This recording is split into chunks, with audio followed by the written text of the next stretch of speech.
Hey guys, welcome to grade upgrade. So आज का जो हमारा टॉपिक है वो है Bohr atomic model. Lecture number 1 किसका? एटॉमिक एंड मॉलिक्यूलर फिजिक्स का। ठीक है। So lecture number 1 which is Bohr atomic model. तो इस बोहर एटॉमिक मॉडल के बारे में जानने से पहले ना हम लोग कुछ इसके हिस्ट्री के बारे में जान लेते हैं, जो कि एटॉमिक मॉडल के बारे में। सो सिंपल सी बात है, पहला क्वेश्चन जो अराइज हुआ था वो है कि मैटर, पूरे दुनिया में जो भी मैटर, मतलब पूरा दुनिया मैटर से बना हुआ है, तो मैटर किससे बना हुआ है, मतलब मैटर का सबसे स्मॉलेस्ट पार्टिकल, मतलब स्मॉलेस्ट इंडिविजुअल यूनिट क्या है, उसके बारे में जानना था। तो पहला मॉडल आया था। वैसे पहले तो बहुत सारे मॉडल आए थे, लेकिन उससे पहले सबसे पहले हम लोग बोलेंगे डाल्टन एटॉमिक मॉडल। तो उस मॉडल में बताया था कि एटम कैसा है, इनडिविजिबल है। ठीक है, एटम इज इनडिविजिबल। बट बाद में आए थे सर जे थॉमसन, जिन्होंने बताया, जिन्होंने इलेक्ट्रॉन का, नेगेटिवली चार्ज इलेक्ट्रॉन का डिस्कवरी भी किया था थ्रू डिस्चार्ज ट्यूब एक्सपेरिमेंट, जिसमें उन्होंने बताया, उस मॉडल को क्या कहा जाता है, प्लम पुडिंग मॉडल। ठीक है। तो इस मॉडल को ना, अभी पुडिंग वगैरह हम लोग तो खाते नहीं है, तो पुडिंग से नहीं समझेंगे हम लोग, किससे समझेंगे, वाटरमेलन। सो समझो, अगर अपने पास वाटरमेलन है तो उसका जो रेडिश पार्ट है, रेडिश पार्ट इंडिकेट करेगा पॉजिटिव चार्ज को, और रेडिश पार्ट के बीच में जो जो ब्लैक सीड्स होंगे, मतलब जो भी सीड्स होंगे, वो इंडिकेट करेंगे नेगेटिवली चार्ज इलेक्ट्रॉन। ठीक है। तो ये था plum pudding model which was given by J Thomson. ठीक है। इसके बाद आता है रदरफोर्ड एटॉमिक मॉडल। अब थॉमसन सर के मॉडल में क्या गलत था वो देखते। तो सिंपल सी बात है, रदरफोर्ड ने क्या दिमाग लगाया, उन्होंने ये दिमाग लगाया था, जो कि आप लोगों ने पढ़ा है, बट हम लोग क्या करें, फटाफट से इंट्रोडक्शन ले लेते। तो अल्फा पार्टिकल स्कैटरिंग एक्सपेरिमेंट, जिसमें उन्होंने क्या किया, अगर पॉजिटिवली चार्ज पार्टिकल पूरा, मतलब वाटरमेलन कैसा रहता है, रेडिश पार्ट सब जगह रहता है ऑलमोस्ट, तो अगर मैं किसी पॉजिटिव चार्ज पार्टिकल को इसके ऊपर क्या करूंगा, स्ट्राइक कराऊंगा, बम्बार्ड कराऊंगा, तो सिंपल सी बात है, कोलिजन होना चाहिए, कैसा, बाउंस बैक होना चाहिए। लेकिन हम लोगों ने क्या नोटिस किया, रदरफोर्ड सर ने क्या नोटिस किया, उन्होंने नोटिस किया कि मोस्ट ऑफ दी जो रेस था, अब क्या इंसिडेंट किया था, गोल्ड फॉइल के ऊपर इंसिडेंट किया था अल्फा पार्टिकल, जो कि पॉजिटिवली चार्ज हीलियम का न्यूक्लियस होता है। ठीक है। अब ये स्ट्राइक करने के बाद उन्होंने कुछ रिजल्ट्स, मतलब ऑब्जर्वेशन मिले। उस ऑब्जर्वेशन में से पहला ऑब्जर्वेशन था कि उन्होंने बोला, मतलब कंक्लूजन निकाला कि 99% क्या हो रहा है, 99% जो अल्फा पार्टिकल है सीधा सीधा निकल जा रहा है, और कुछ 1 in 1 lakh, मतलब बहुत कम क्या हो रहे थे, मोर देन 90 डिग्री में डिफ्लेक्ट हो रहे थे, और कुछ एकदम मिनिमम क्या हो रहे थे, मतलब बोलेंगे लाखों में एक क्या हो रहा था, सीधा 180 डिग्री में बाउंस बैक हो रहा था। सो इससे उन्होंने कंक्लूजन निकाला और अपना एटॉमिक मॉडल दिया, जिसको हम कहते हैं रदरफोर्ड एटॉमिक मॉडल। तो उस मॉडल में क्या बोला, सिंपल सी बात है, अगर किसी चीज में हम लोग किसी चीज को स्ट्राइक करा रहे और मोस्ट ऑफ द थिंग सीधा सीधा पास हो जा रहा है, इसका मतलब क्या, कि सामने वाला चीज बहुत सारा क्या है, एम्प्टी है।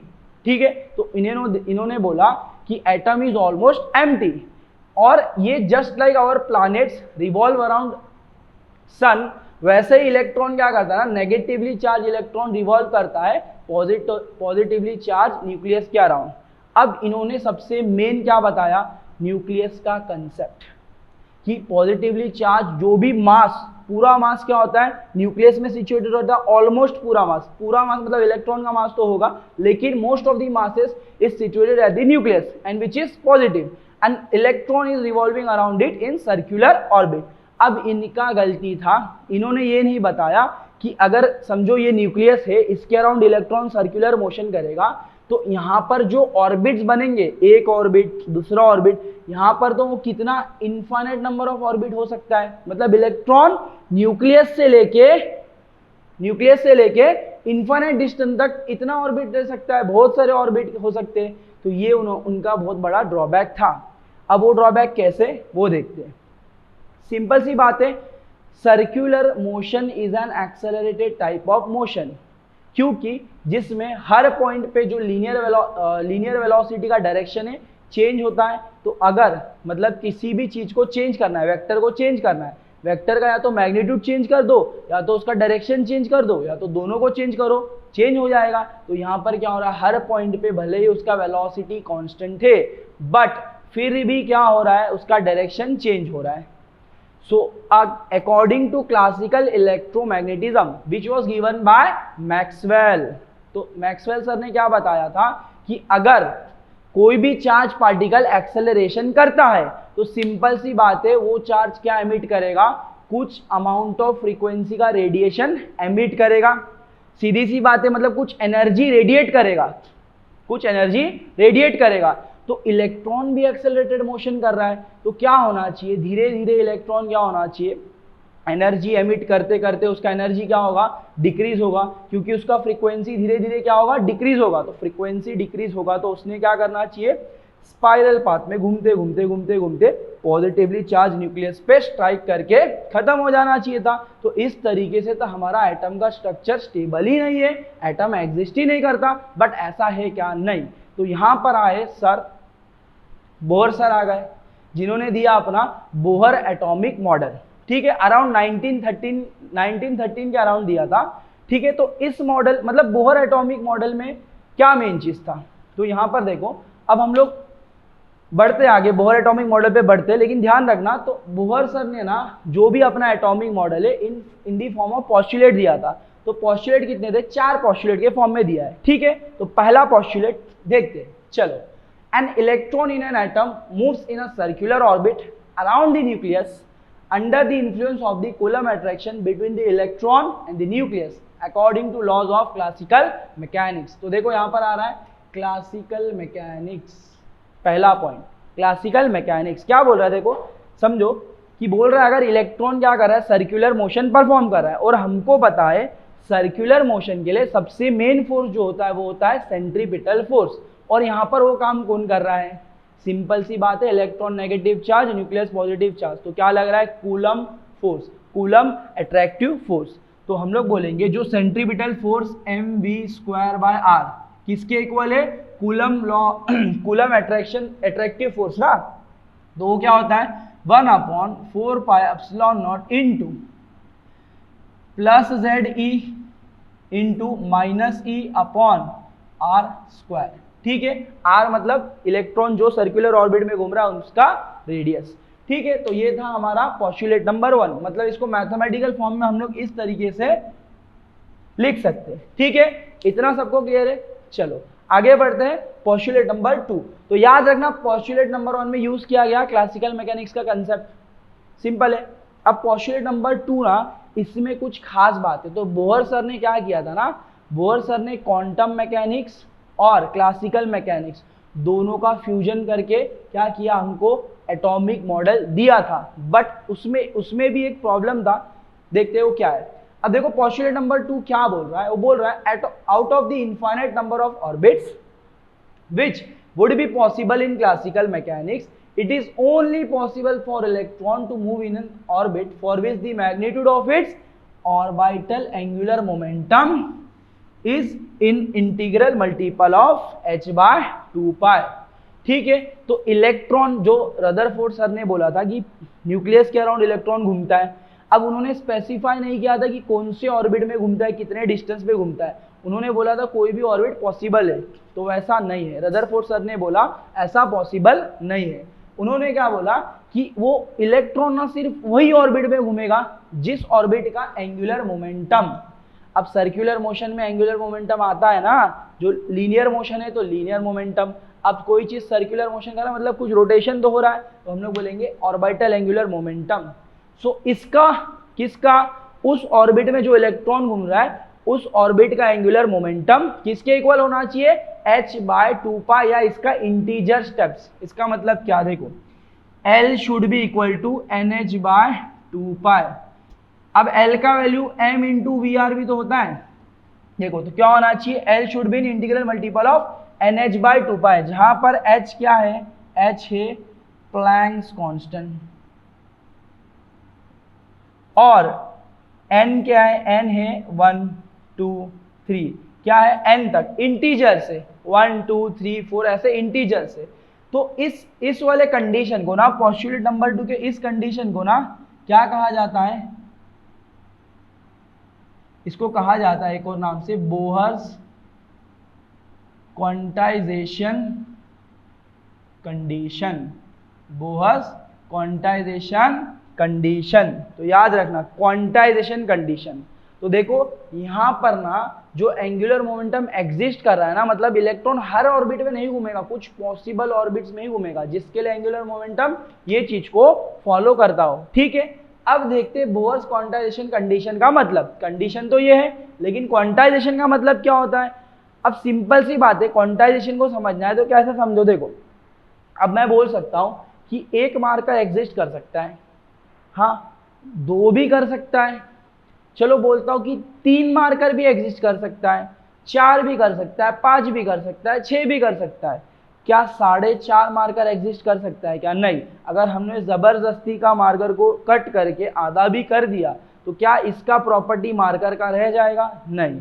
तो हम लोग बोलेंगे कोई भी चीज अगर एग्जिस्ट करता है तो कुछ इंटीजर्स वैल्यू में ही एग्जिस्ट करता है, मतलब फिक्स वैल्यू उसकी इंटीजर्स वैल्यू में ही रहेगा, या तो 1 रहेगा, 2 रहेगा या 3 रहेगा, ऐसे वैल्यूज रहेंगे, तब हम लोग बोलेंगे वो क्या है?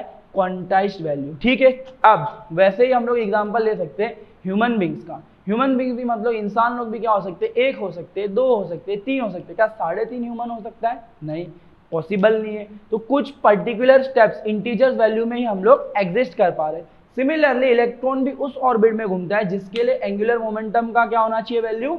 या तो h/2 पाई, या तो बोलो L कैन बी h/2 पाई, या तो 2h/2 पाई, या तो 3h/2 पाई, ऐसा ऐसा वैल्यू रहेगा। बोलो क्लियर है? सो यहाँ पर बोर सर का मतलब एक अच्छा कंट्रीब्यूशन कहाँ का था? यहाँ पर उन्होंने इंट्रोड्यूस किया क्वांटाइजेशन कंडीशन। और ये देखो हमेशा याद रखना जहां पर ये H आ गया ना, H समझना वहां पर क्या आ गया? क्वांटम मैकेनिक्स इन्वॉल्व हो गया। क्यों? क्योंकि ये H प्लैंक सर ने दिया था ब्लैक बॉडी रेडिएशन को एक्सप्लेन करते वक्त, जहां पर उन्होंने E = hν वाला फॉर्मूला डिराइव किया था, और उसी फॉर्मूला से क्या हुआ था? क्वांटम मैकेनिक्स का ओरिजिन मतलब बर्थ स्टार्ट हुआ था, मतलब ठीक है डेवलपमेंट स्टार्ट हुआ था। तो यही उन्होंने इस चीज को भी यूज किया था, कहां पर? अपने पोस्टुलेट नंबर 2 पे, जिसको हम लोग क्या कहते हैं? Bohr's quantization condition. इतना क्लियर है सबको? चलो अब आगे बढ़ते हैं पोस्टुलेट नंबर 3। देखो पोस्टुलेट नंबर 3 क्या बोल रहा है? The electron, in spite of its accelerated motion, does not radiate electromagnetic energy while moving in an allowed orbits. तो वो ऑर्बिट्स जिनका एंगुलर मोमेंटम का वैल्यू इतना होता है, उन ऑर्बिट्स को हम लोग क्या बोलते हैं? Allowed orbit. तो बोर सर ने बताया तो था कि अलाउड ऑर्बिट्स में इलेक्ट्रॉन कभी भी इलेक्ट्रोमैग्नेटिक एनर्जी रेडिएट नहीं करेगा, बट उसका रीजन क्या है वो नहीं दिया था। इट वॉज जस्ट मतलब उन्होंने पोस्टुलेट बना के बोल दिया, मतलब कुछ तो सोचा होगा, सीधी सी बात है कुछ सोचा होगा, बट उसका कुछ भी प्रूफ नहीं था। ठीक है, उसका कुछ भी प्रूफ नहीं था। लेकिन हम लोग ये क्वेश्चन का आंसर करेंगे हमारे नेक्स्ट वीडियोस में कि क्यों इलेक्ट्रॉन सिर्फ पर्टिकुलर ऑर्बिट्स में ही घूमता है, क्यों पर्टिकुलर ऑर्बिट्स मतलब क्यों जिसका एंगुलर मोमेंटम इतना उसी में घूमता है। तो ये हम लोग आगे नेक्स्ट वीडियोस में हम लोग इसको भी क्या करेंगे, इसको याद रखना क्वेश्चन को, इसको हम लोग प्रूफ करेंगे। ठीक है, चलो तो पोस्टुलेट नंबर 3 सबको समझा। चलो पोस्टुलेट नंबर 4 पे बढ़ते। तो पोस्टुलेट नंबर 4 क्या बोल रहा है? देखो electromagnetic radiation is emitted if an electron initially moving in an orbit of total energy EI discontinuously changes its motion so that it moves in a lower orbit of total energy EF। इसका simple meaning है, देखो अगर मेरे पास 2 energy level से, एक को मैं बोल रहा हूँ EF, एक को मैंने बोला EI, EI is greater than EF, energy level of initial is greater than energy level of final. मतलब इनिशियली हमारा इलेक्ट्रॉन कहाँ पर है? इस हायर एनर्जी लेवल पे। फिर सपोज कुछ टाइम के बाद उसने क्या किया? इधर से इधर जंप किया, इधर से इधर जंप किया। तो जब कभी भी इधर से मतलब higher orbit to lower orbit क्या करेगा? इलेक्ट्रॉन ट्रांजिशन करेगा, जंप करेगा, तो क्या हो जाएगा? ये कुछ ना फोटोन एमिट करेगा, कुछ एनर्जी का फोटोन एमिट करेगा, और उस एनर्जी का वैल्यू क्या होगा? फोटोन के एनर्जी का वैल्यू क्या होगा? वो होगा इन दोनों लेवल के बीच का डिफरेंस। तो हाई कौन सा है? तो हम लोग बोलेंगे EF minus EI is equal to क्या हो जाएगा? Final minus initial is equal to h nu, जहां पर न्यू क्या है?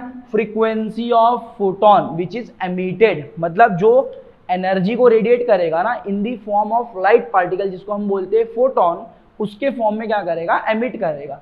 और उस फोटोन का फ्रीक्वेंसी क्या होगा, न्यू। मतलब ये फ्रीक्वेंसी किसके इक्वल होगा, जितना फ्रीक्वेंसी उस इलेक्ट्रॉन का इस ऑर्बिट में घूमते वक्त था। बोलो क्लियर है, पक्का। चलो तो इधर से हमको इसका फ्रीक्वेंसी कैलकुलेट करना हो तो क्या मिल जाएगा, EF minus EI upon H। Clear है।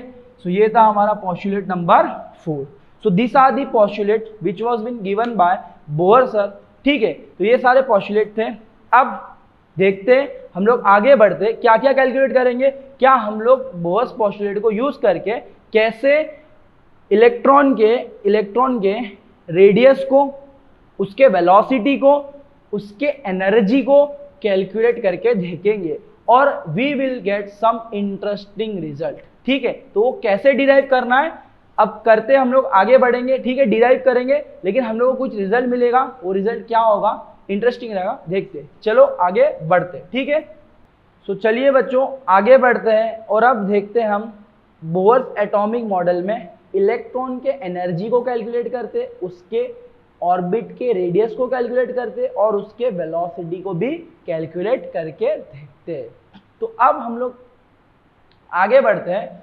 चलिए, तो अब देखो एक इंपॉर्टेंट चीज याद रखना, अब हम लोग दो तरीके से एटॉमिक मॉडल को मतलब देखेंगे। पहले तो न्यूक्लियस को हम लोग समझेंगे कि ये क्या है, इनफाइनाइटली हैवी। किसके हिसाब से, इलेक्ट्रॉन के हिसाब से, क्योंकि इलेक्ट्रॉन का मास कितना होता है एज कंपेयर टू न्यूक्लियस। तो इलेक्ट्रॉन और न्यूक्लियस के कंपैरिजन में हम लोग इलेक्ट्रॉन के कंपैरिजन में क्या बोल सकते हैं, न्यूक्लियस इज इनफाइनाइटली हैवी। तो पहला अजम्पशन, हमारा main assumption Bohr atomic model में क्या था कि न्यूक्लियस को क्या समझा गया था, इनफाइनाइटली हैवी। और अगर कोई चीज इनफाइनाइटली हैवी है, उसके अराउंड अगर कोई चीज क्या कर रहा है, रिवॉल्व कर रहा है, तो वो रुका हुआ है, वो घूम नहीं रहा है, वो सिर्फ इलेक्ट्रॉन को घूमने दे रहा है अपने बगल में। इतना याद रखना। तो बोहर्स एटॉमिक मॉडल में हमने क्या अज्यूम किया है कि nucleus is an infinitely heavy. लेकिन हम आगे के वीडियो में देखेंगे कि ये अजम्पशन भी गलत है, इनफाइनाइट हैवी नहीं कंसिडर कर सकते, हमको फाइनाइट कंसिडर करना पड़ेगा। इसके ऊपर हम लोग एक सेपरेट वीडियो बनाएंगे। ठीक है, तो अभी के लिए हम लोग सिर्फ ये अज्यूम करके चल रहे हैं कि nucleus is infinitely heavy and electron is revolving around it's in its circular orbit. बढ़े आगे। चलो, तो क्या करना है, पहले हम लोग इसका रेडियस कैलकुलेट करते हैं।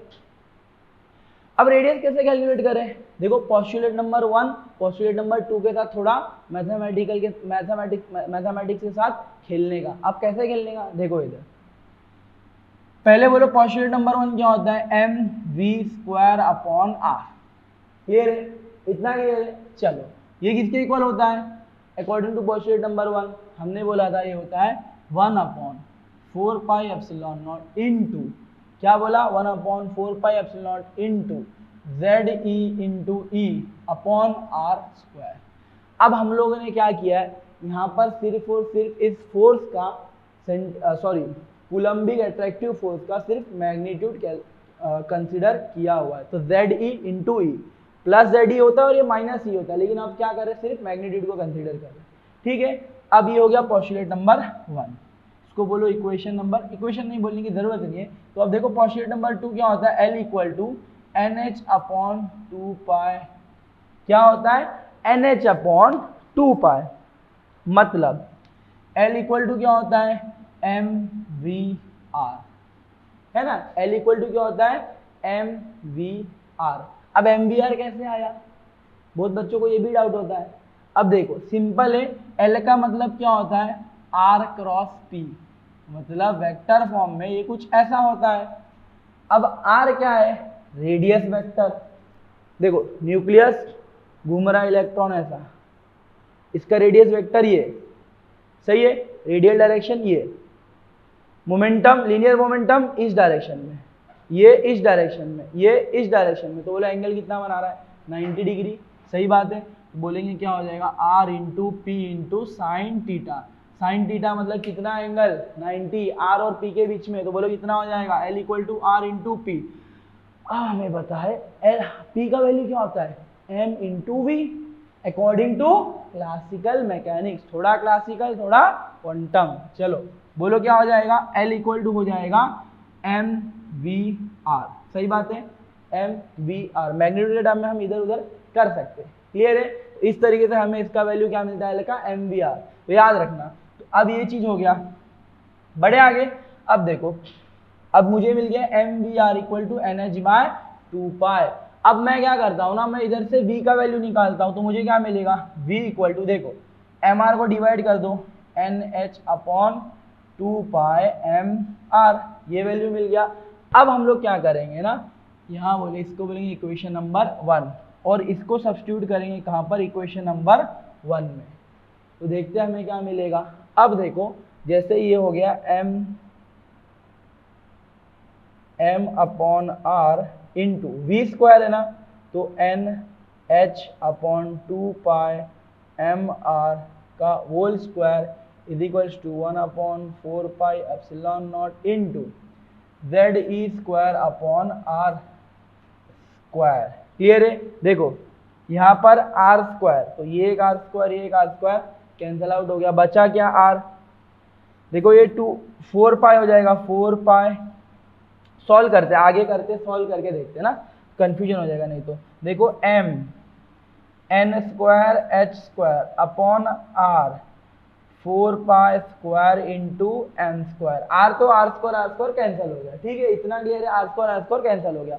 बचा क्या, देखो अब राइट हैंड साइड में क्या बच रहा है, राइट हैंड साइड में बच रहा है Z e square upon 4 pi epsilon not, क्योंकि आर का क्या हो गया, आर स्क्वायर कैंसिल हो गया। अब क्या हो जाएगा बोलो, नेक्स्ट स्टेप देखो, देखो नेक्स्ट स्टेप क्या हो जाएगा, पाई स्क्वायर में से पाई गया, 4 में से 4 गया, एम स्क्वायर में से एम गया। अब जो बचा है आर को इधर ले लो, तो मुझे क्या मिल जाएगा बोलो, I will be getting r equals to, देखो आर इधर आया, ये बचा क्या, n square h square upon, इधर पाई बचा है, पाई एम बचा एक एम, और z नीचे आ गया तो z ई स्क्वायर अपॉन क्या बचा है, into epsilon nought, into epsilon not.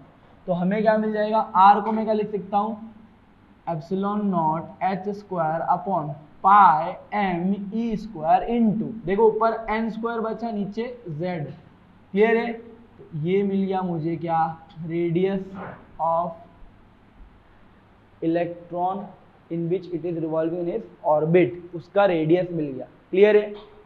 अब अगर मैं बोलता हूं, अब मैंने n और z को ऐसा क्यों लिखा है, क्योंकि यार यहां से ना हमें रेडियस और n का और z का रिलेशन कुछ ऐसा मिलता है।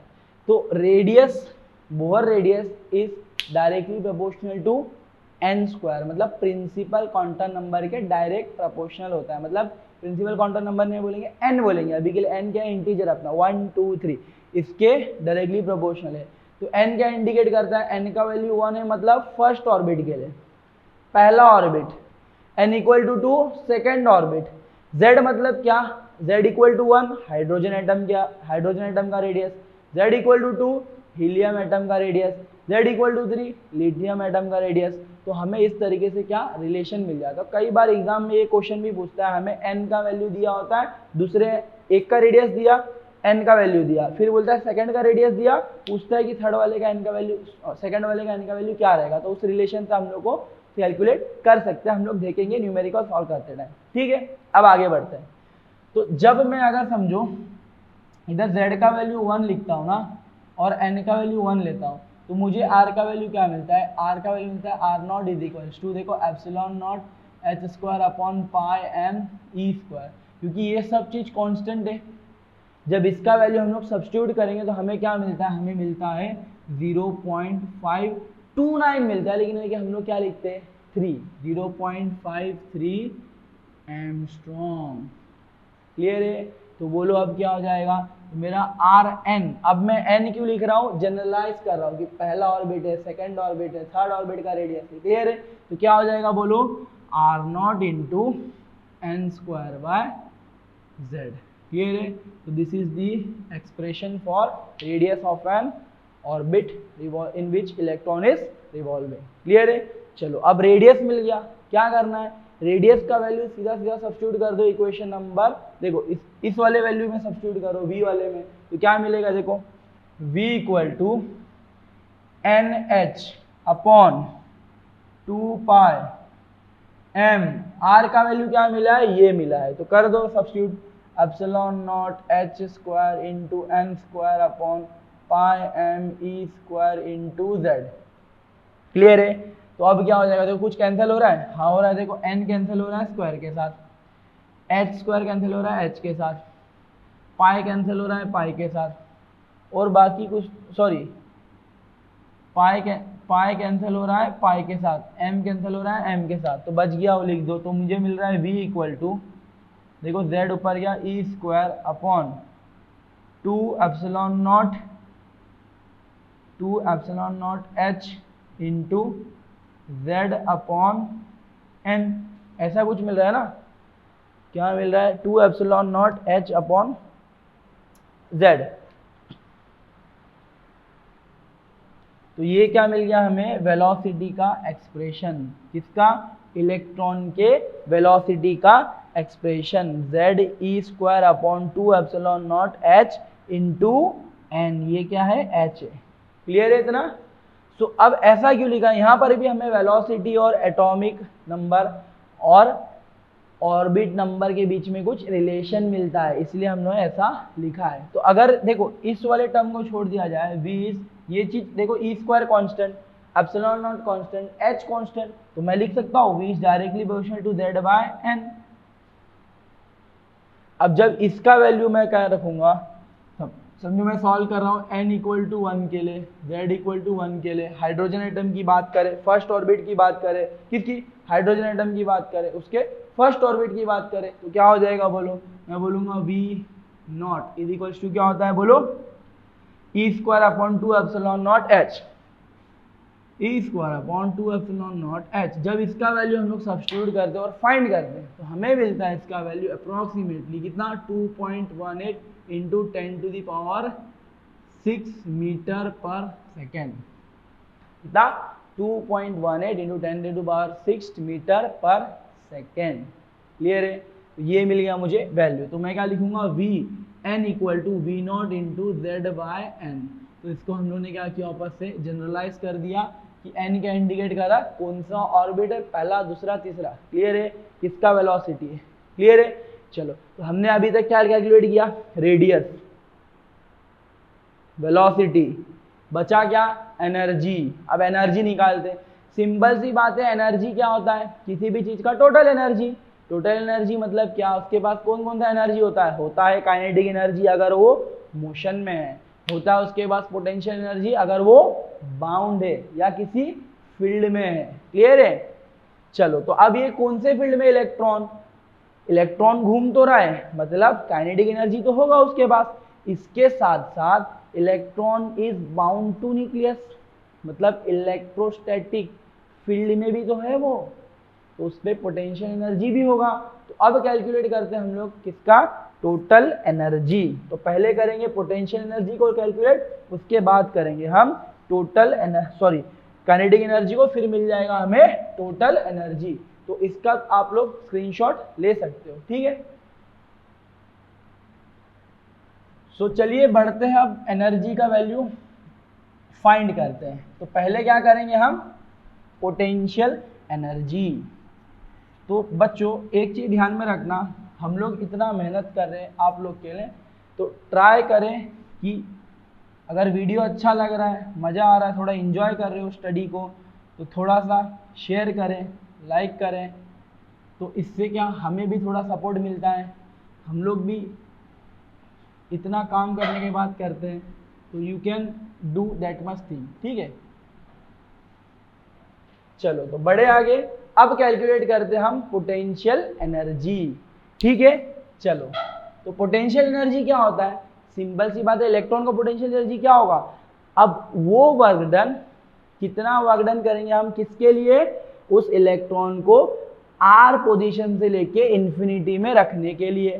तो पोटेंशियल एनर्जी क्या होता है, it is a work done to bring charge from infinity to that point, जहां पर चार्ज को लाना है, तो वो पोटेंशियल एनर्जी होता है पॉजिटिव चार्ज के लिए। लेकिन हमारा इलेक्ट्रॉन क्या है, नेगेटिव चार्ज, तो उसके लिए बोलेंगे r पोजीशन से इंफिनिटी में लेके जाने के लिए जो एनर्जी लगेगा वो क्या होगा, पोटेंशियल एनर्जी। तो मैं पोटेंशियल एनर्जी को क्या लिख सकता हूँ, को लिख सकता हूँ it is potential into charge. अब चार्ज किसका है, इलेक्ट्रॉन का। पोटेंशियल का फॉर्मूला था 1/4πε0 इनटू ZE/R इनटू ई, किसका, माइनस ई। इलेक्ट्रॉन का वैल्यू, इलेक्ट्रॉन का चार्ज ले रहे तो अब क्या लेंगे, माइनस ई। क्लियर है। ये किसका पोटेंशियल है, because of positively charge nucleus. तो बोलो अब क्या हो जाएगा, 1/4πε0 इनटू ZE²/R। ये बोलो इसको इक्वेशन नंबर 1। क्लियर है। बढ़े आगे, ये मिल गया पोटेंशियल एनर्जी। अब क्या फाइंड करना है, काइनेटिक एनर्जी। करो kinetic energy. Kinetic energy is equal to क्या होता है, 1/2 mv²। बच्चा फॉर्मूला जानता है काइनेटिक एनर्जी का, तो बोलो क्या हो जाएगा।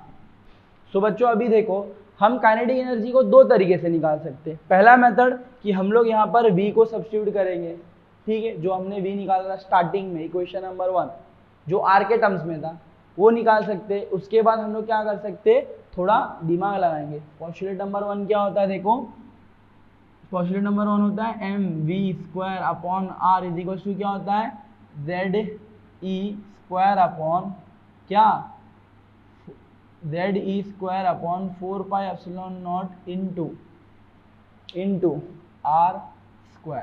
सही है, सही है। तो अब क्या हो जाएगा, देखो mv² सिर्फ 1/2 से मल्टीप्लाई कर दो, r को इधर लेके जाओ, ये क्या हो गया, mv² is equal to ZE²/4πε0 into r। 1/2 multiply कर दो, इधर भी 1/2 मल्टीप्लाई कर दो, तो काइनेटिक एनर्जी आप लोग को मिल जाएगा काइनेटिक एनर्जी कितना, ZE² देखो 8πε0 इनटू r, इसको बोलो इक्वेशन नंबर 2। तो अब टोटल एनर्जी क्या होता है, टोटल एनर्जी होता है पोटेंशियल प्लस काइनेटिक।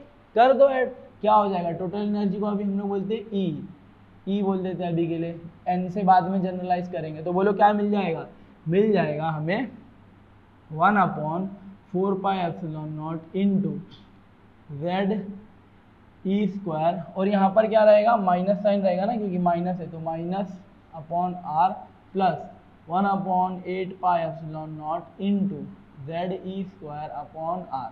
क्लियर है, ZE²/r। तो अगर मैं इसको सॉल्व करूंगा तो मुझे क्या मिलेगा, 1/8 माइनस 1/4 क्या हो जाएगा, -1/8। क्या हो जाएगा, -1/8। तो मुझे क्या मिल जाएगा, -ZE²/8πε0 इनटू r। तो यहाँ पर अगर हम लोग r के वैल्यू को सब्स्टिट्यूट करेंगे तो हमें वैल्यू क्या मिलेगा, हमें मिल जाएगा En। अब जनरलाइज कर रहा हूँ तो टोटल एनर्जी का वैल्यू क्या मिल जाएगा, हमें मिलेगा -m-e⁴/8πε0² इनटू Z²/n²। क्या मिल रहा है, Z²/n²। ठीक है। So this is the expression for total energy of hydrogen atom और हाइड्रोजन लाइक एटम। ठीक है, तो इलेक्ट्रॉन का टोटल एनर्जी ये हो गया। तो अब देखो एनर्जी कैसे प्रोपोर्शनल है, ये चीज कांस्टेंट, ये भी कांस्टेंट, ये सब कांस्टेंट, तो बच रहा क्या है, En is directly proportional to Z²/n²। इसका मतलब क्या, जैसे जैसे एटॉमिक नंबर बढ़ेगा, एटम का मास बढ़ेगा, उसका एनर्जी और इंक्रीज होगा, मतलब और ज़्यादा नेगेटिव होगा, तो बाउंडनेस और बढ़ेगा। क्लियर है। चलो अब आगे बढ़ते हैं। सो अब इसका कुछ वैल्यू निकालते हैं। तो इस कांस्टेंट का जब हम लोग वैल्यू सब्स्टिट्यूट करते हैं तो हमें क्या मिलता है, हमें मिलता है फर्स्ट ऑर्बिट का रेडियस, मतलब E1 इज इक्वल टू क्या मिलता है, n इक्वल टू 1 और z इक्वल टू 1 के लिए, हाइड्रोजन एटम के केस के लिए बात कर रहे हैं, तो क्या मिलता है -13.6 इलेक्ट्रॉन वोल्ट। 2 सब्स्टिट्यूट किया सेकेंड ऑर्बिट के लिए, उसके लिए मिलता है E2, कितना हो जाएगा -3.4 इलेक्ट्रॉन वोल्ट। अब इलेक्ट्रॉन वोल्ट में ही क्यों आ रहा है, क्योंकि एटॉमिक फिजिक्स में electron volt is this is the must unit for energy, क्योंकि हम लोग जूल्स में बात नहीं कर सकते ना, क्योंकि एनर्जी बहुत कम होता है किसमें, इलेक्ट्रॉन वोल्ट में, इसलिए क्या होता है ये परफेक्ट बैठता है। तो बोलो E3 क्या हो जाएगा थर्ड ऑर्बिट के लिए, ये हो जाएगा -1.51 इलेक्ट्रॉन वोल्ट। फोर्थ ऑर्बिट के लिए हो जाएगा E4 -0.85 इलेक्ट्रॉन वोल्ट, और E5 के लिए हो जाएगा -0.54 इलेक्ट्रॉन वोल्ट, और ऐसे ऐसे आप सब ऑर्बिट का एनर्जी एंड तक निकाल सकते हैं। बोलो En का क्या हो जाएगा, थोड़ा दिमाग लगाओ, En का क्या हो जाएगा, En का हो जाएगा 0, क्योंकि n इक्वल टू इन्फिनिटी हो जाएगा तो क्या हो जाएगा, मतलब हम लोग बोल देंगे En मतलब इन्फिनिटी रख दो, क्या हो जाएगा डिवाइड बाय एन स्क्वायर, मतलब इन्फिनिटी से डिवाइड किया किसी भी चीज को मिलता है आंसर 0। तो इसका मतलब क्या, जब इनफाइनाइट ऑर्बिट चले जाएगा तो एक ऐसा लिमिट आएगा जहां पर हमारा एनर्जी क्या हो जाएगा इलेक्ट्रॉन का 0, मतलब वो क्या हो जाएगा एटम से बाहर आएगा, मतलब न्यूक्लियस से हो गया फ्री। क्लियर है, तो ये था हमारा एनर्जी का एक्सप्रेशन। तो इसी तरीके से हम अब हाइड्रोजन के लिए निकाल लिया, अब हम लोग क्या कर सकते हैं, लिथियम के लिए, हीलियम के लिए निकाल सकते हैं। सिर्फ क्या करना पड़ेगा, Z = 2, 3 ऐसे कर करके हमें क्या करना पड़ेगा, एनर्जी का वैल्यू कैलकुलेट करना पड़ेगा, जो कि हम लोग कर सकते हैं। ठीक है, अब आगे बढ़ते हैं, देखते हैं कि एटम में जो एनर्जी लेवल्स होते हैं, पहला orbit, second orbit, third orbit, तो एनर्जी लेवल्स और उसके गैप्स कितने होते हैं, क्योंकि हमें हाइड्रोजन का तो पता चल गया है, तो देखते हैं अब हाइड्रोजन का लेवल कैसा होगा, कैसे दिखेगा। तो देखो, अगर मैं बोलता हूं सपोज कि अगर मैं एनर्जी लेवल्स बनाने जा रहा हूं, तो समझो अगर ये -13.6 इलेक्ट्रॉन वोल्ट है, मतलब क्या, n = 1, ये पहला ऑर्बिट हो गया। तो सेकेंड ऑर्बिट का एनर्जी कहाँ रहेगा, बोलो यहाँ पर रहेगा, -3.4 इलेक्ट्रॉन वोल्ट, कितना, n = 2। फिर आएगा -1.51 इलेक्ट्रॉन वोल्ट, किसके लिए, n = 3 के लिए। फिर आएगा n = 4 के लिए, फिर आएगा n = 5 के लिए। ऐसे करते करते इन लोग के बीच का जो गैप रहेगा वो धीरे धीरे डिक्रीज होता चला जाएगा। बोलो क्यों, क्योंकि ये एक्सप्रेशन हमें इस तरीके से एनर्जी का वैल्यू दे रहा है कि जैसे जैसे हमारा ऑर्बिट का वैल्यू बढ़ते जा रहा है, इन लोगों के बीच का स्पेसिंग कम होते जा रहा है, क्योंकि एनर्जी लेवल के बीच में जो गैप है वो भी क्या हो रहा है, कम होते जा रहा है। ठीक है, तो सबसे लोएस्ट स्टेट में कौन रहेगा, n = 1 के लिए। तो सबसे ज्यादा कम एनर्जी किस स्टेट में, इस स्टेट में। नेगेटिव है मतलब बहुत ज्यादा बाउंड है, मतलब क्या है, बहुत ज्यादा सबसे लोएस्ट एनर्जी है, तो सबसे स्टेबल स्टेट होता है। इसलिए इलेक्ट्रॉन कभी भी ट्रांजिशन करता है ना, तो समझो हायर स्टेट में हम लोग ने एनर्जी देके चले भी गया ना इलेक्ट्रॉन, तो वो ज्यादा देर रहता नहीं है। क्यों बोलो, क्योंकि उधर वो अनस्टेबल रहता है, बिकॉज एनर्जी उसका ज्यादा रहता है कंपेयर टू लोअर स्टेट। अब उसके पास ऑप्शन रहता है कि वो लोअर एनर्जी में जा सकता है, तो क्या करता है, इतने डिफरेंस का फोटोन को एमिट करके सीधा n = 1 पे जंप कर देता है, ट्रांजिशन कर देता है। बोलो क्लियर है, इतना क्लियर है। अब आगे बढ़ते हैं। देखो कैसा है ना, एटॉमिक फिजिक्स में, एटॉमिक और मॉलिक्यूलर फिजिक्स में हम लोग ना एनर्जी को ना वेव नंबर के टर्म्स में डिफाइन करते हैं। अब ऐसा क्यों करते हैं, क्योंकि हम लोग को स्केलिंग करने में थोड़ा इजी पड़ता है।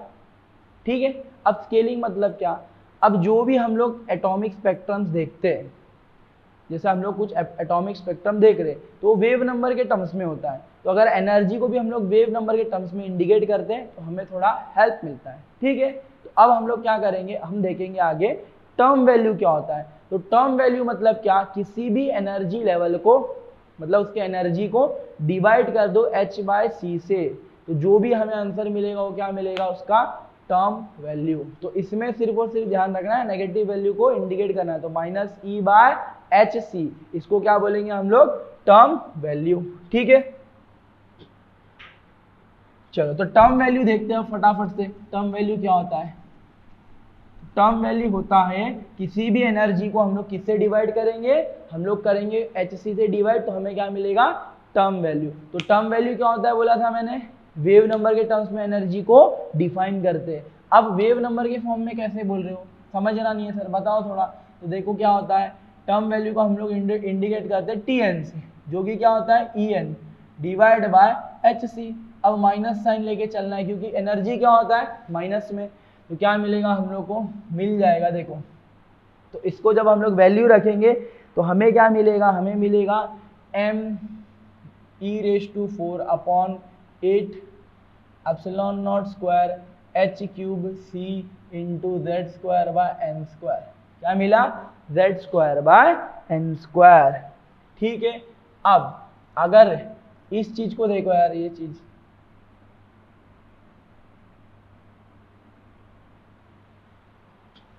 me constant, 8 epsilon nought square constant, h भी कांस्टेंट, c भी कांस्टेंट।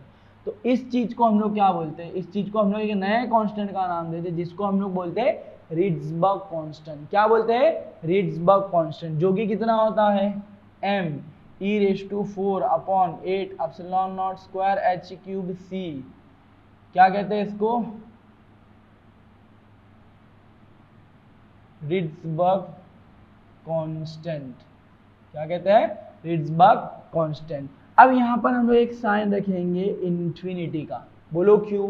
अब ये रिड्सबर्ग कांस्टेंट किसके लिए है, जब हम लोग ने अज्यूम किया है कि न्यूक्लियस कैसा है मेरा, इनफाइनाइटली हैवी। क्लियर है, इसलिए मैंने क्या इन्फिनिटी का साइन यहाँ पर रखा है कि ये क्या इंडिकेट करेगा, कौन से मॉडल अज्यूम किया है जहां पर न्यूक्लियस को हैवी समझा और न्यूक्लियस रुका हुआ, इलेक्ट्रॉन उसके अराउंड घूम रहा है, याद रखना। ठीक है, बढ़े आगे, चलो। तो अगर इसको सब्स्टिट्यूट करेंगे तो क्या मिल जाएगा, Tn will be equals to R infinity z² by n²।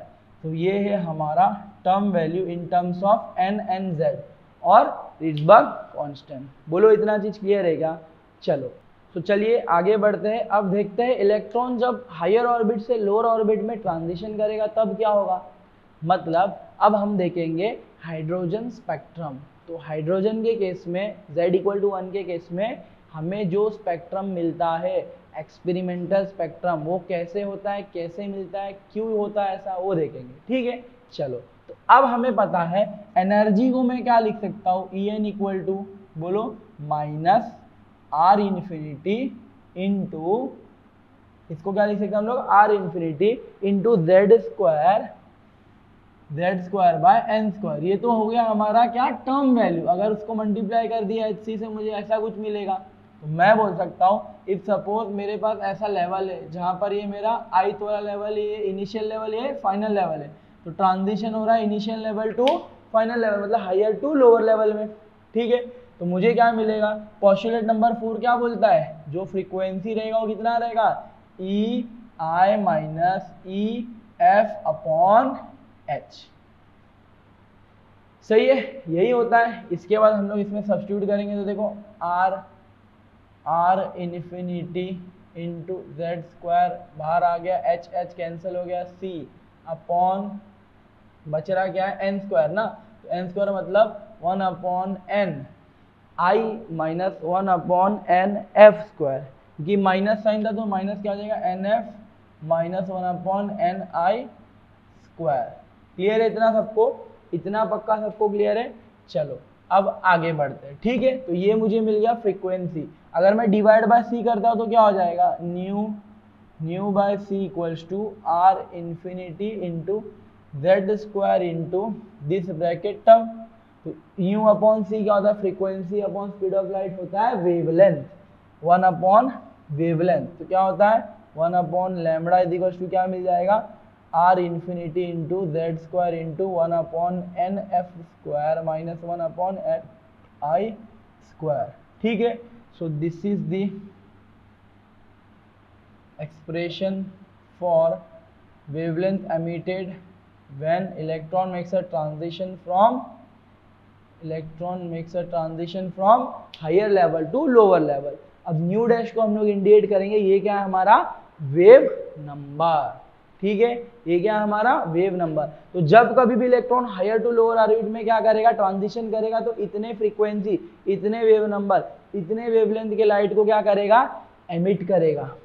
ठीक है, तो अब देखो हम बनाने जा रहे हैं हाइड्रोजन स्पेक्ट्रम।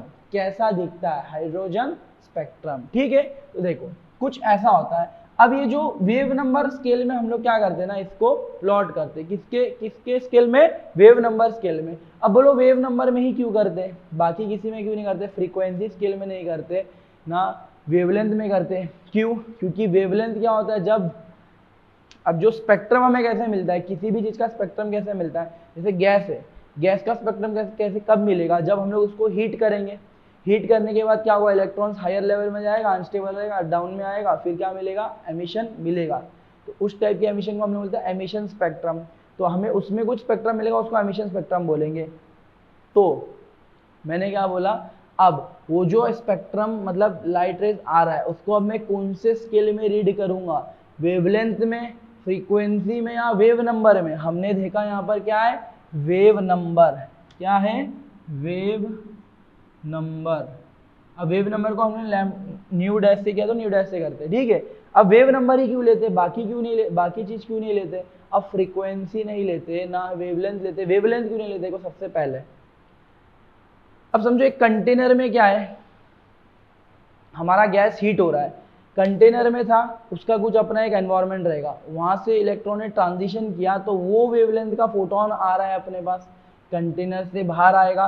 तो बोलो जैसे कंटेनर से बाहर जाएगा उसका मीडियम चेंज होगा कि नहीं, और जैसे हम स्पेक्ट्रोस्कोप में देखेंगे उसमें वापस से मीडियम चेंज होगा। तो जब कभी भी मीडियम चेंज होता है हमें पता है लाइट का, उस वेव का, उस फोटोन का क्या चेंज होगा, वेवलेंथ चेंज होगा। तो बोलो हमने अब ट्रांजिशन हुआ था समझो 10.2 इलेक्ट्रॉन वोल्ट का, मतलब इससे इधर से वो इधर हुआ था, लेकिन हम लोग को दिखाई देगा कुछ और, क्लियर है। तो हमारा रिजल्ट चेंज नहीं होना चाहिए ना, क्योंकि हमें क्या चाहिए, सब चीज एक्यूरेट जानना है, इसीलिए हम लोग क्या करते हैं, वेवलेंथ स्केल इसलिए नहीं लेते, क्लियर है। अब देखो फ्रीक्वेंसी स्केल क्यों फ्रीक्वेंसी स्केल को क्यों नहीं लेते, अब जबकि हमें पता है फ्रीक्वेंसी कभी भी मीडियम चेंज होने पे मतलब चेंज नहीं होता, सही बात है, जो फ्रीक्वेंसी इस मीडियम में उस मीडियम में भी फ्रीक्वेंसी क्या रहेगा, वही वैल्यू रहेगा। तो अब फ्रीक्वेंसी को क्यों नहीं लिया गया, अब फ्रीक्वेंसी को इसलिए नहीं लिया गया ना क्योंकि फ्रीक्वेंसी यार 10⁻15 10⁻14 इससे ज्यादा हर्ट्ज इतने बड़े बड़े वैल्यूज में रहता है। तो जब स्केलिंग करने जाएंगे तो हमें क्या होगा, बहुत स्केलिंग करने के लिए बहुत प्रॉब्लम होगा, क्योंकि ये स्केल क्या हो जाएगा, बहुत बड़ा हो जाएगा, जो कि प्रैक्टिकली करना पॉसिबल नहीं है।